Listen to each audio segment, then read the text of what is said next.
Ah, All right, yep. this is the TheoTek News podcast, Hangout on Air, and I'm Kevin Purcell, and I want to introduce to you my good friend Antoine Wright.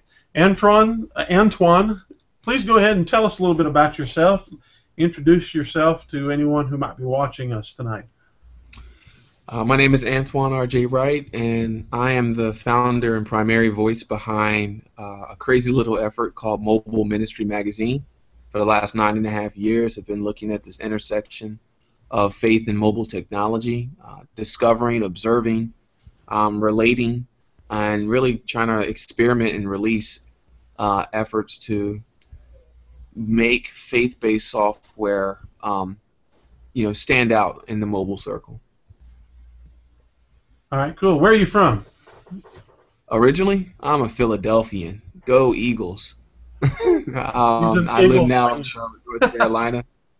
Well, you're living just down the road from me now in Charlotte, right?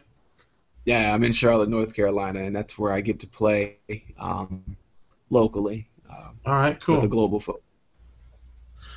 And he is someone who really has been into the mobile space. That's kind of what interested me when I first got to know him a little bit. This connection between mobile and ministry is what I found to be interesting, and we connected. I don't know when it was, many years ago, but It's uh, been a few years. he's the guy who ran a web server off of his cell phone. You said you started with a flip phone back in the day.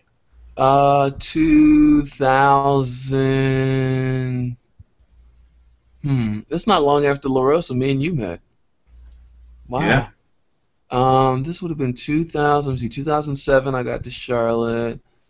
2006, 2005, somewhere around there. Wow. All right. Well, LaRosa, tell us a little bit about yourself. Yeah. I'm LaRosa Johnson, currently an employee at Olive Tree Bible Software, and as of yesterday, now owned by HarperCollins Christian Publishing. And so I live in Spokane, Washington, up in the Great Northwest, and formerly of Lifeway and Word Search. Spent 6, 7 years there, and just a big fan of Bible software in general. Love it. Yeah, you said you started out as a high school kid. Not many people are jumping on their computer to do serious Bible study in high school. That's pretty interesting. Nah, yeah, I'm pretty weird sometimes, a little advanced for my years. I mean, I knew that I wanted to be a pastor probably back in like 10th grade or so, and knew back then that I wanted to be pastoring and preaching the Word of God, and kind of got into it back then. Had some bad theology back then that the Lord's kind of brought me through over the years, but I mean, it's been a good journey, and Bible software kind of helped me get there. Who hasn't had bad theology when you were in high school, right? Well, cool. All right. And so, what do you do with Olive Tree? What's your I'm job? a digital content engineer, which in layman's terms is basically the guy that takes the books from the publisher in whatever kind of crazy format they decide to send it to us in, and I make it work in format it to work within our software. So I did that at Word Search, and I'm now doing it at Olive Tree. Translation: you're the man who makes the links work. Yes. I highlight the little footnotes in my Bible, and it pops up and says, "That's what verse it is." You're the guy who makes life so much easier for those of us who study and preach and use the digital content that you guys put out, and we greatly appreciate your work. Well, just about myself real quickly, I'm Kevin Purcell, and my day job and night job and weekend job, I'm a pastor. I have been for a number of years, since 1993, and I'm pastor of High Peak Baptist Church in Valdez, North Carolina. Right now, we've been here about 7 years, and in addition to that, a few years before that, I began writing for Christian Computing Magazine. I called up the editor, or emailed the editor, Steve Hewitt, and said, "You guys need an article or some stuff about more advanced Bible software." And he said, "Well, why don't you write it?" And I didn't really think I knew enough to do that, but as a result of that, though, I've been working with them for quite a few years now. Just a few years ago, I began writing for GottaBeMobile.com and Notebooks.com in the secular world, and then I'm going to be writing a little bit for Church Tech Today as well coming up. So that's who we are. We want you to know who we are, and hopefully if there's any questions you might have about us, feel free to hit us up and let us know. But we want to jump in with that little bombshell that you dropped on us a moment ago, La Rosa, about Olive Tree being bought out by HarperCollins. Tell us a little bit about that, and what is that going to mean? Yeah, that's interesting. I'm still trying to wrap my mind around it. I mean, I got a email from my supervisor on Friday after I left work, kind of telling me to make sure I'm in the office on Monday morning because I typically work from home that day. Now, And be so, honest, was your first thought, uh-oh, am I fired? no, my Okay. first thought was like because the week before we kind of had a slow rollout of our new iOS app and well, new version of it. And so as a result, the support queues have been a little high. So we end up pushing back our normal Thursday company meeting to Monday. And so I'm just thinking she wants me to be there because we just released Anchor Yale, and so they may want to just kind of give a little applause about that. And so that's what I was thinking. And then I get there Monday morning, 9 a.m. We have a stand-up meeting, and Drew kind of gets all teary-eyed and kind of lets us know that he's sold the company to HarperCollins, and that pretty much as of that meeting, everything's final, and they now own the company. So definitely came as a shock to all of us that weren't a part of the leadership team. Yeah, wow. So you think that going forward that all the relationships you have with the other distributors and companies, that those will be safe. They're not going to HarperCollins isn't going to just bring it all inside and make it, hey, this is just for our content. No, not at all. That's the one thing that we definitely made sure of. Like, soon as we were done with our meeting, the guy that handles all of our licensing stuff was getting on the phone with publishers to make sure that we could still license their stuff within our software and that they were okay with it and that we still want to have a healthy and open relationship with them. That just because we've got Thomas Nelson and Zondervan as a part of our larger company, that we're not going to favor them over any of the other publishers that we're working with. So we still want to partner with them, work with them, and promote their products just as much as we would promote Zondervan or Thomas Nelson. And so I just think that overall it's really going to help us as Olive Tree in building the company and by giving us more resources to work with that we can do the things that we've been trying to do for the last couple of years. So I'm really looking forward to it. Good. All right. Sounds exciting. And we'll see. You mentioned a slow rollout of your iOS app. What's new and exciting that we can go and try to poke around with our iPads and iPhones? Yeah, we've got a project that we've been working on for the last couple of years now, and basically what it is an entire rewrite of the software because for people that have been around mobile for a long time, Antoine will definitely be able to attest to this, that what Olive Tree's been using for their books as far as building them is Palm database files. Yeah, And man. It's a good format. Y'all shouldn't have got rid of it. and as a result, it's kind of a really old format and very limited in what we can do as far as displaying content. So our engineers have kind of gone in and rewrote the entire software to where we're now using a more accessible platform that's based on XHTML and HTML5 type stuff, so that we can do a lot more things with the resources we're working with. So we're really looking forward to that, especially in my department. And we'll be really excited when that rolls out fully for all the different platforms, iOS first, and then Android, and then the desktop versions as well.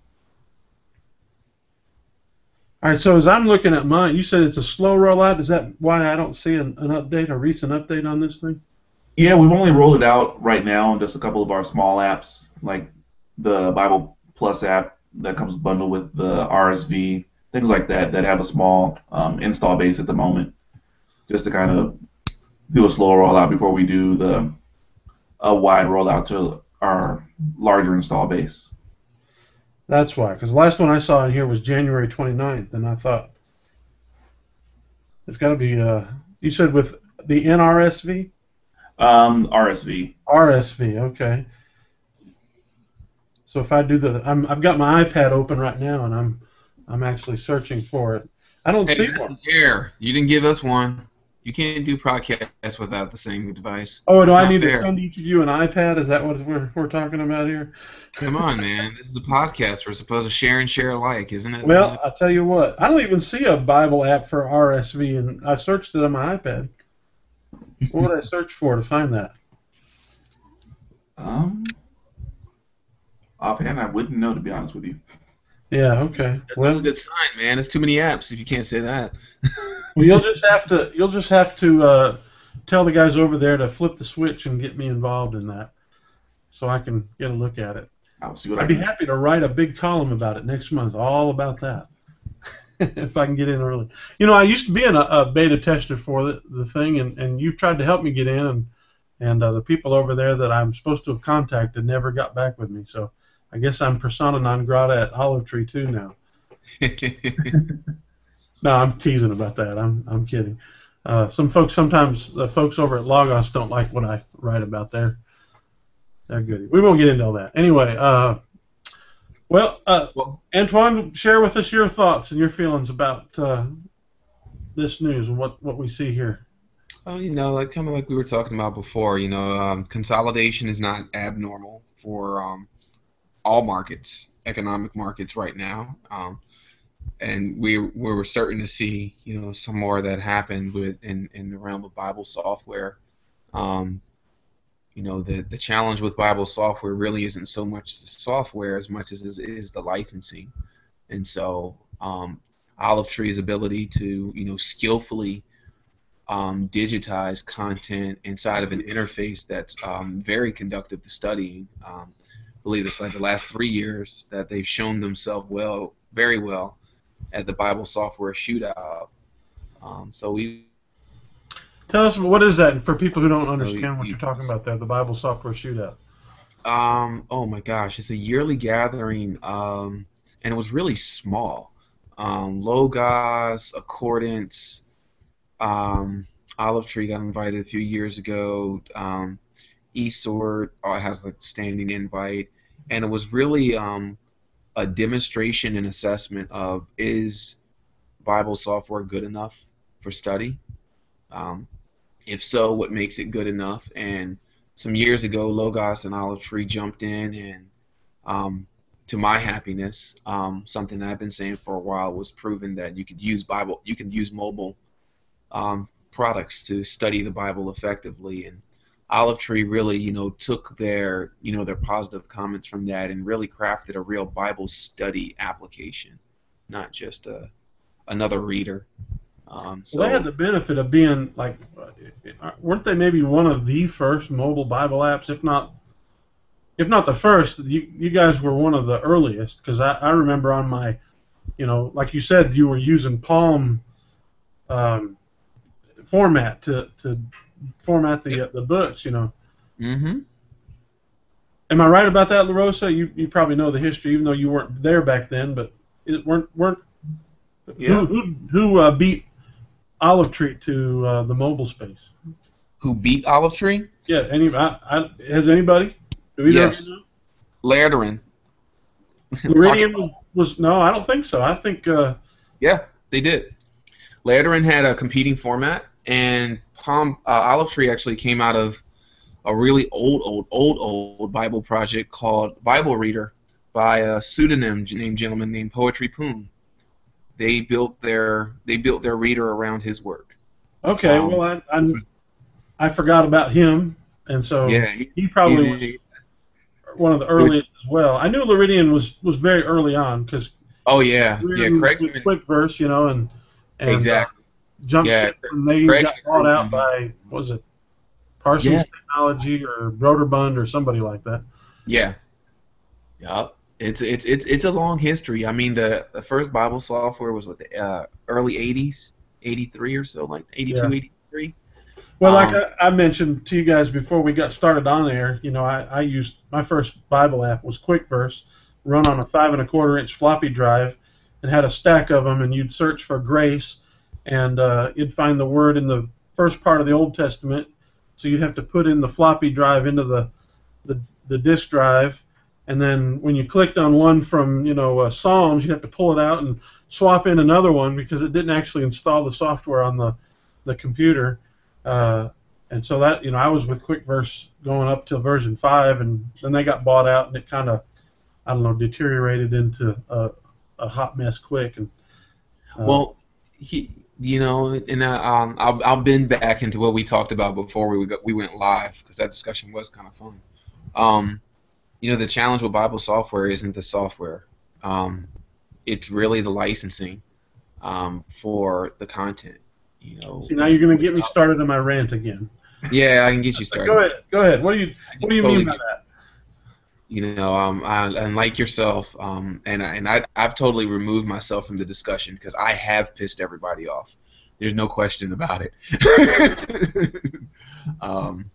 Bible software is encumbered by the licensing models that are not set by the software, but really are set by regional issues, as well as the publishers and or Bible societies that own those rights. And so until there's some kind of resolution in that field, that's a little bit more than just throwing money at it. We're not going to see anything positively change in that direction. I just want you guys to imagine, here we are sitting around a table. It's 72 AD or something like that. No, it probably wouldn't have been then, because then the Romans were chasing after the Jews in Jerusalem. Maybe about 90 AD, and they're sitting around, and someone says, "Hey, could I have a copy of that letter that Paul wrote to the Thessalonian church? The first one that you got a copy?" He says, "Well, I don't know if I can give you that. I don't know if I want to give you the rights to that one. I've got this second one over here. I'll let you look at that first." I'm being ridiculous, but that's exactly really, I can't imagine that. I understand the people got to get paid. I'm a pastor. If my church walked up to me tomorrow and said, "We're not paying you to preach anymore," I wouldn't quit preaching, but I don't know that I'd preach here. So I understand you got to get paid, but I don't. It makes me a little angry, I think, sometimes when I see how obstructionist these companies really are, and how obstructionist they've become, and there's no interest. They're back in the old days. Those of you who are watching this who are younger than about 30 or so, you won't remember the days of the STEP Bible software. You guys probably remember that, when you could buy step books from WordSearch and QuickVerse and other companies and all put it in one reader. Of course, Logos never was involved in that, and that they would try to do their own, and that kind of ticked people off. Then that went by the wayside because it was old technology. It just didn't work. I understand that they needed to update it, but why not replace it with something that works today and still do that? And the reason is, I think, greed. I'm just going to be flat out and be honest with you. I think it's greed. The church could do this, but they choose not to. Part of it indeed might be greed. From the conversations I've had with folks who were involved with STEP, building STEP, and its next versions and its versions after that. The challenge, there really hasn't been, with the exception of very, very, very few folks. Man, the persons that understand the technical and legal issues behind building a sustainable Bible format are few and far in between. And every time movement starts, funding gets pulled or life gets in the way, or it's unfortunately very difficult. I think if there was another step-like format that could be utilized or developed, there's enough momentum, probably not enough documentation, but enough momentum behind whatever YouVersion's doing and their near database like backend to pull something off. Because they have an incredible amount of momentum. Any version they want, they can pretty much get at this point. Logos had hoped for something like that. It didn't really happen. Olive Tree has pushed for stuff like that, and it's happened in part.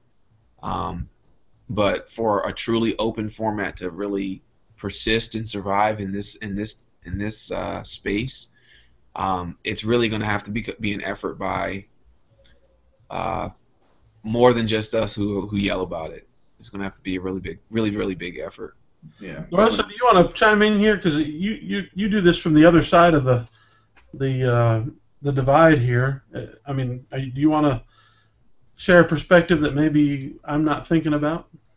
Yeah, sure. I mean, I definitely agree with Antoine in saying that it for something like that to happen definitely requires much more than just the Bible software industry, but like the church at large.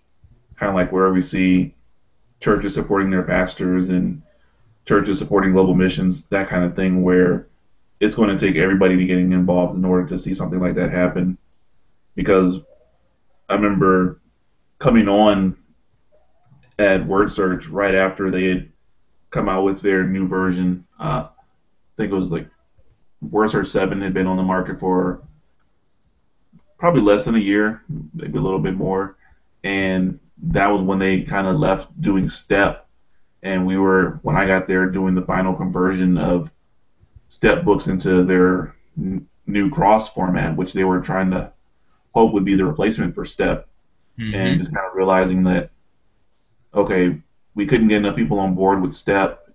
And then you've got companies that are wanting to do their own format because, okay, why am I going to spend the time in development in doing something that somebody else is going to use in a competitor software, and they're not going to be using our software? And I know it's something that Antoine and I have chatted about a little bit, where it's not so much the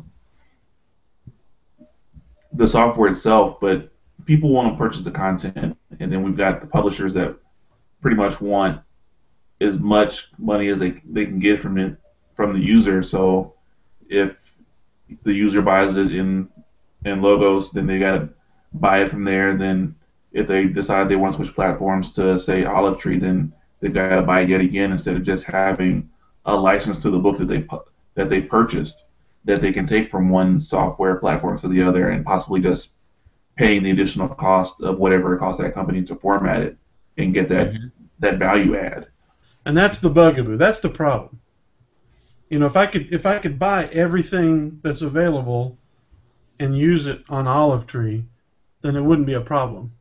Or if I could buy it from Logos and Word Search and Olive Tree and then throw it all into Luridian and their Pocket Bible and still make it work, that wouldn't be a problem. The problem is I had to pay for, you know, the ESV in like 17 different of course, in my position with Christian Computing Magazine, I didn't have to pay for all of that. Fortunately, I was blessed and I was given much of it in order to review. But Mm-hmm.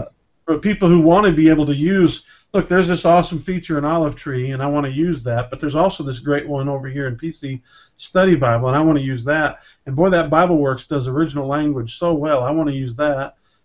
And by the time you're done, you've got, like right here in Yeah. my dock, I run a Mac, and I've got 1, 2, 3, 4 Bible programs right here on my dock, and that doesn't include the 3 or 4 that I don't have down there because I don't use them as much. But I keep Well, them on here because I do open it from time to time. well. See, here's the thing. And this is how it was explained to me by a few of those companies that we've named already in this conversation. The people that are asking for um, multiple versions or to move from one software environment, Logos, to Olive Tree, to Accordance, etc. Those persons are very, very, very, very few and very, very, very, very loyal. So if they move, it usually has to be a compelling reason, and they usually end up moving because of a library of content. And so instead of fighting for speaking or for fighting for content that speaks between versions, they've all been fighting to make their library the prettiest, and the prettiest library wins. And right now, if you are in the ministry and teaching, Logos is your friend and your only friend, because no other no other software environment has that depth of a library for that type of a minister. Um, for the other persons, maybe they're academics or missionaries, or even the casual reader, most persons go with whatever version their pastor uses, and really because we haven't taught people how to study the text as much as we've taught them how to look at the text on a digital interface, they don't see those features and that ability to move from one version to another or from one app to another as being an issue worth crowing about. They just go download XYZ version Bible, one of 300, in whatever app store that they have, and pretty much call it a day. So, and Bible software companies trying to serve two types of audiences. Those two types of audiences, they really have gone for the low-hanging fruit, which is I'll make my library prettier rather than I'll make my library speak to yours. Tell me what you mean by prettier. Are you talking about like the things that La Rosa does in formatting, or are you talking about the bells and whistles on the actual software itself, or both? The library, the content that's available, not even the features in it. The features in an application. There are some things that are really cool and unique that maybe one software suite does more than the other. But those are very rarely things that turn folks. It's really the content. If you don't have your content, La Rosa and I, we talked about this some weeks ago. Having 10,000 books, in Logos to use, it weighs more. It feels like it's worth more than 10,000 books, maybe in a word search or an accordance, because that 10,000 books in Logos is only a tip of the iceberg. Whereas for some other competitors, 10,000 books or 10,000 resources really might be all of the iceberg. And folks really, they make their decision based on, at least those who are studying the text, they really make their decisions on whose library has the prettiest books, who has the best depth of content, and then they go into whatever features work. Well, I think we also need to be careful not to paint a single picture of the Bible software user, because there's I'm trying not to do that. Huge number. Like you earlier, La Rosa mentioned using eSword, which is an awesome free content. I give Rick Myers, the creator of that, so much credit. He did such a great job in putting that together, and then he made it open so that, like, if I want to create books for it, I can slam those puppies in there, and if I've got the skill and the ability to do that, or if I'm willing to download some software, I can convert books to use it. And I'm gonna be honest with you, there were some times I copied and pasted a bunch of my books from other programs into it so that I could use it in eSword because I liked it so much. It was so simple. But then you got that, and on the other end, you've got what we've been talking about, the big daddy software programs that cost hundreds of dollars to use because they've got such advanced features. And there's lots of different kinds of people. And then you've got folks, all they care about is they got their YouVersion Bible app, and they've downloaded 2 or 3 Bibles on it, and all they ever do is read their thing and highlight, and now they share with people in their social network that they just added to that thing, and so there's lots of different kind of people, and maybe I'm frustrated because I'm that niche kind of person, like you said, that I'm the rare person who's wanting a bunch of different books in a different place.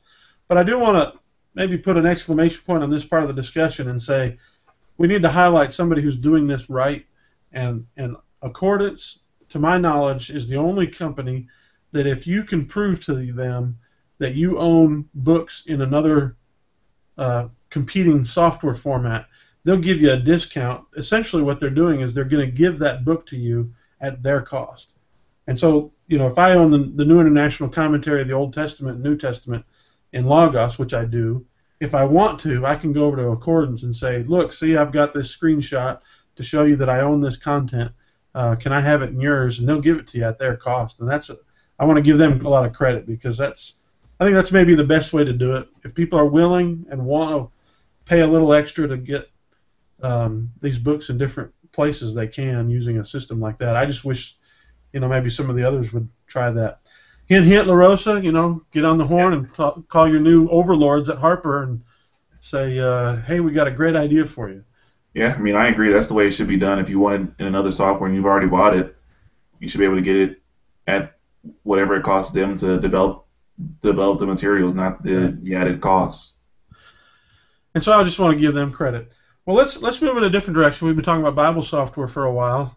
Do either of you get involved in church presentation software? Well, I do a little bit, and that's only because part of what I do at my church now is I work as the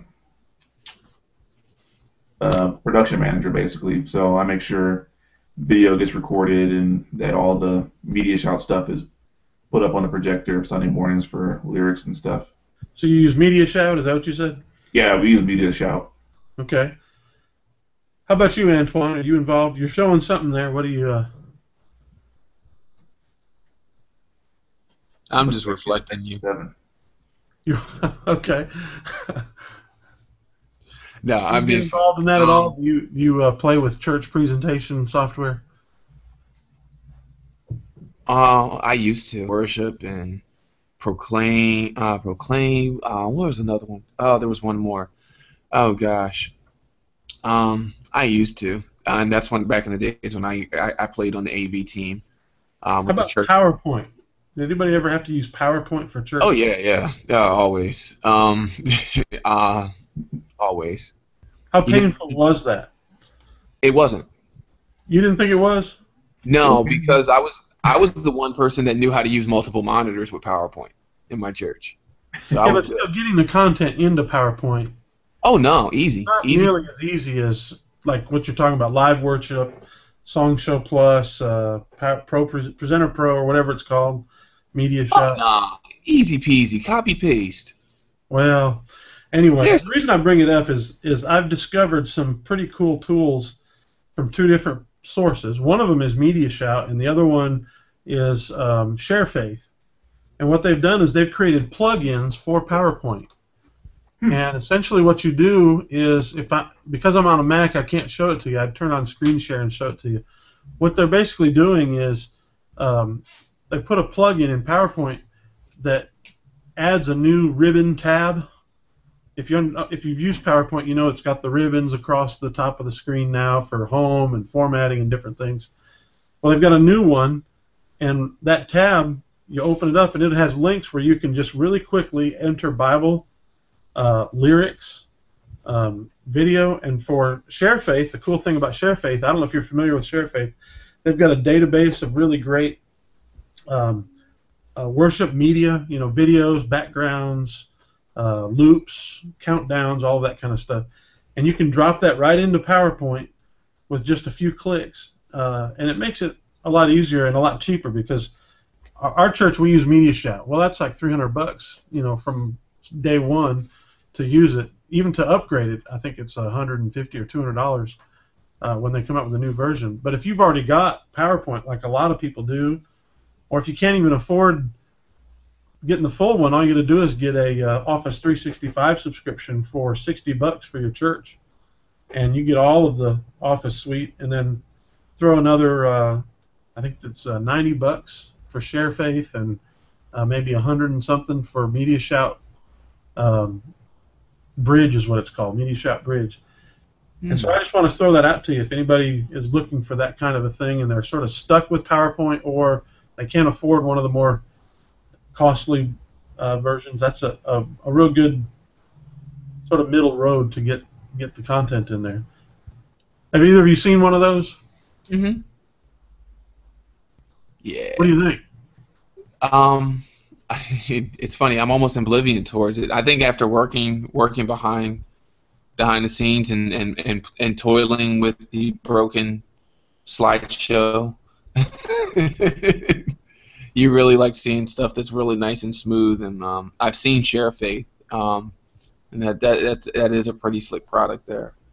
I haven't seen Media Shout in use yet, or at least not that I know of. So Now, after bragging about them, I'm going to give you, here's the opposing problem. and that is, especially with MediaShout Bridge, it's a one license, one computer installation. And so if I want to work at home or in my office and on the church computer, I have to buy 2 extra licenses. You see, because in order to get 3 installations, you have to buy the main program, and I think they charge like $50 each for each additional computer. And so, all right, that kind of annoys me a little bit, but I licensing. appreciate notice. There's that licensing thing again. Yeah, it is. That's the whole problem we have here. And I even told the person I was trying to figure out, why isn't it installing? Because I didn't know that it had this problem. Because if you buy MediaShout, they let you install it on 3 computers. And so I just assumed, surely they're going to have this software do the same. And so I was trying to install it. I installed it in my office computer at church. And I was trying to install it on the sanctuary computer in the back of the sanctuary. And it wouldn't work. It wouldn't activate. So I sent them a message saying, why won't this activate? And they told me, and I was a little frustrated at the time. I said, well, there's another example. You guys trying to suck money out of the church. And I don't think they did that too Kev, well. I probably shouldn't have said it, but no, well, Kev, here, let me throw something out at you. And this is, probably taking a slight tangent. And LaRosa probably can see me a mile away and where I'm going to go here.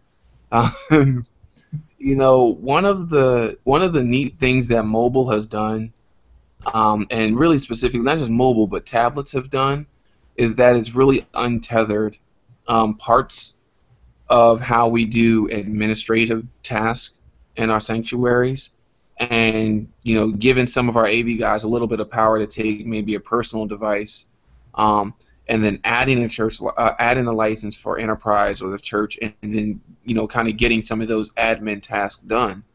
But it would seem to me that an option in a limited license use, such as what you're describing, if there is some kind of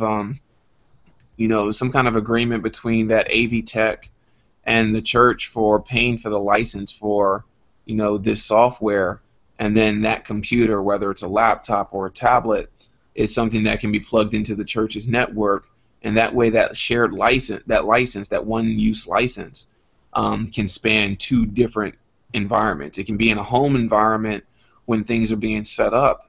I'm imagining I have a friend that has a Surface tablet, that this would run right up his alley, but he can be at home working on slides, pulling things together because he's getting that via email or via the church CMS, and that expands. But because the license is on that tablet, he just picks his tablet up, takes it to church, and against next to the soundboard or next to the AV board, he's plugging that back in, and now he's running, in some kind of protected scheme, he's running, that software from there, and now you're able to use that license in 2 places without necessarily being the issue of it being locked to one computer doesn't really seem to be an issue.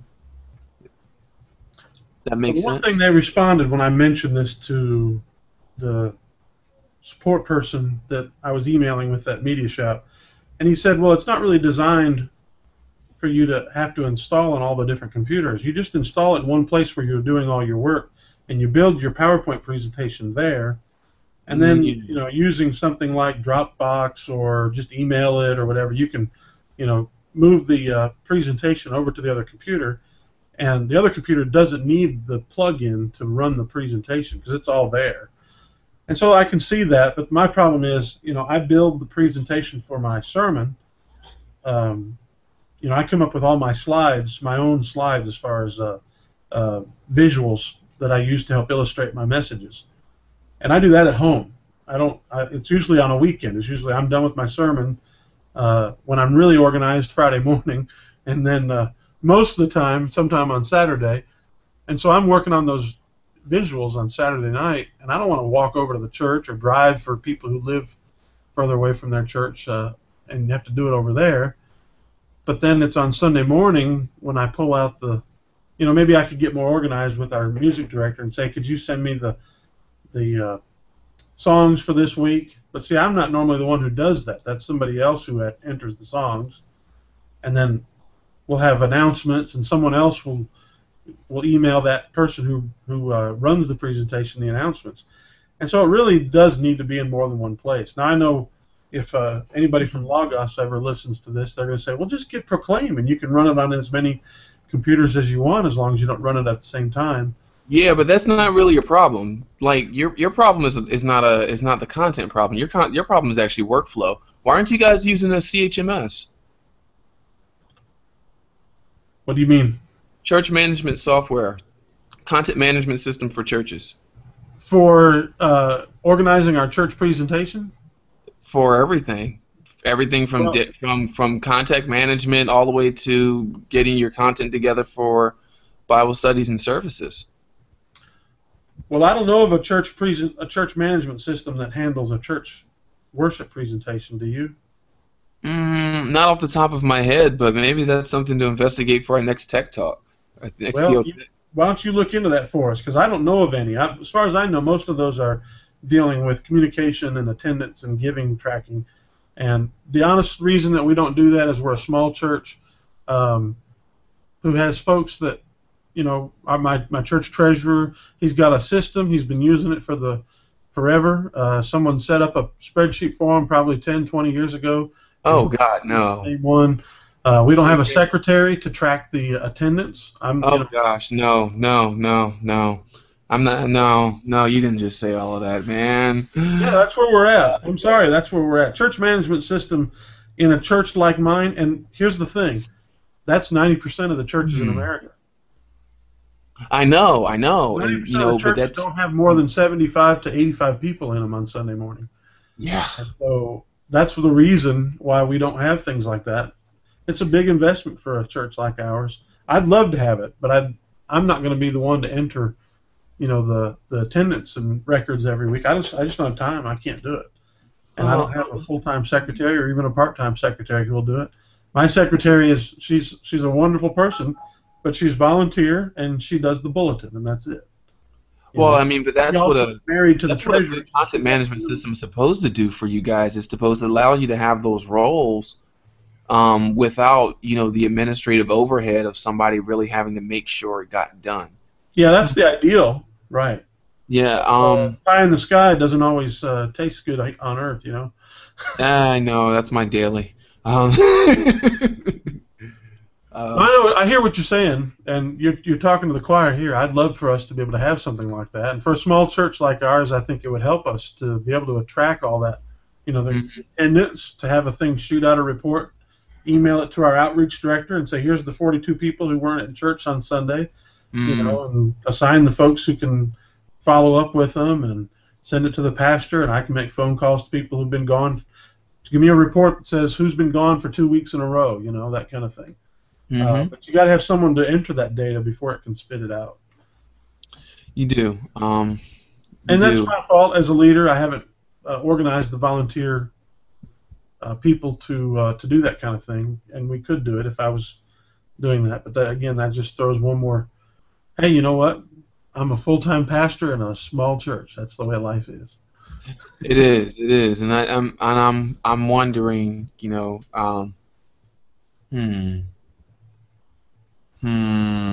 there it is. I knew that it was around here somewhere. I found my homework. Make it. That's just a big bright light, is what I can see. What do you got there? Christian computing. Yep. Yeah.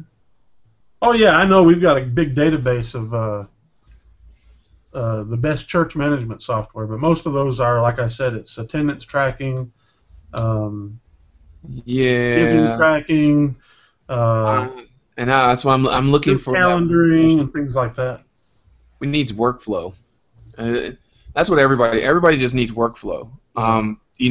Even LJ, you and I, we talked about this back when I started sharing my Bible study and sermon notes via Evernote. We always looked at ways of making it a lot easier to share, collaborate, and study together, with one another, the stuff that we had, and we always got to a point where it had to be a little more automatic. Right. Yeah. A little less. Let me remember to go do this. let's stick a pin in that, Antoine, what you just said about using Evernote.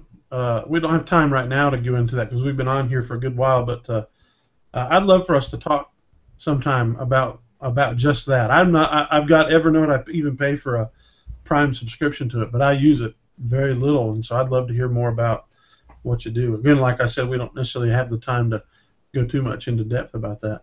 Either of you guys have something that was, an itch that you want to scratch as far as discussing something tonight?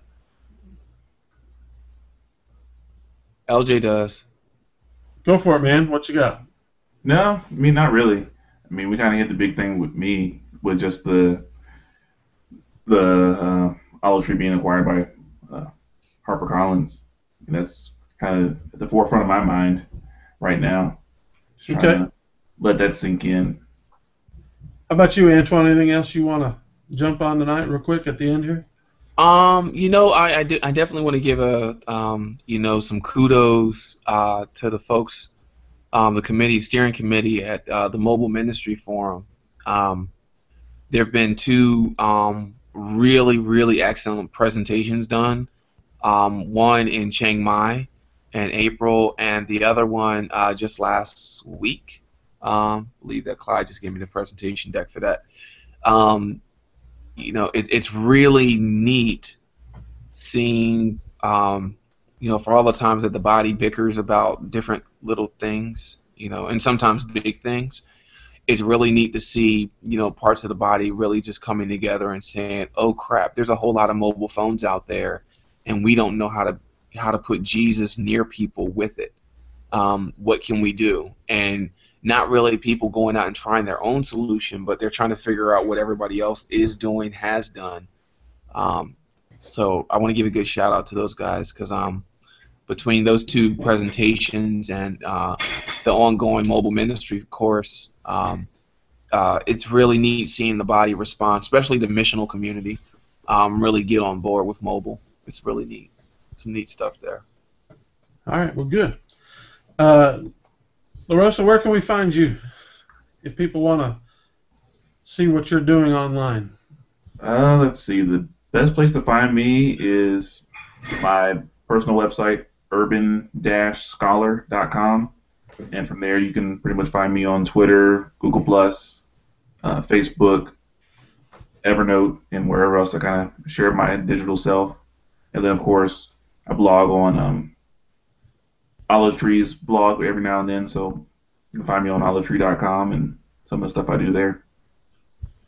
Always helpful. I enjoyed reading. That's the place I usually hear or read you online. What about you, Antoine? Where do we find the Mobile Ministry magazine?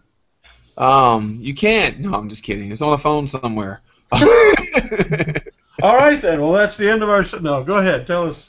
MobileMinistryMagazine.com is where you find 34,000 or so articles. Say the address again. I was talking over you. MobileMinistryMagazine.com. All right. You can find that also on Twitter at MobileMinMag.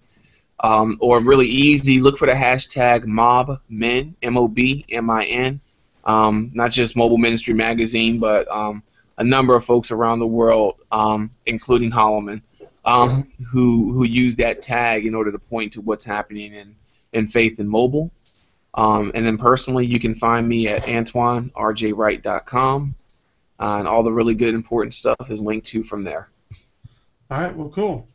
Well, I am at kevinpurcell.org, which points to my Google Plus profile and posts. I dumped my website that I had for many, many years and just pointed it over there because I found myself putting more content up on Google Plus than I was on my homepage, and so I'm saving myself a little money each year. Or at highpeakchurch.com, that's my church, and if you want to watch me preach on Sunday mornings, if you're sick and not able to attend your own church, or if it's real early for you out in the West Coast and you're up at 8 a.m., you can watch at highpeakchurch.com/streaming. And, of course, over at Christian Computing Magazine, ccmag.com, and notebooks.com, and gottabemobile.com, and sometimes soon Church Tech Today. This has been lots of fun, guys, and I appreciate it. We're going to do this hopefully maybe here in a couple more weeks, and if you enjoyed it, let us know. We're going to try to get some contact methods up for you. We've already got a Twitter account for TheoTek, and I'm going to give these guys that information so they can post there if they'd like. And who knows, maybe we'll try to get some guests. I think it'd be fun if we got some folks that we know in the mobile and church technology realm to come and join us to discuss what they're into. And who knows, maybe we can get someone from Olive Tree or maybe your contacts at Word Search. Maybe you still know some of those guys, LaRosa, or Antoine, you seem to know everybody. So maybe you can get us some of those good folks. But this has been lots of fun. Thanks for watching it, and goodbye.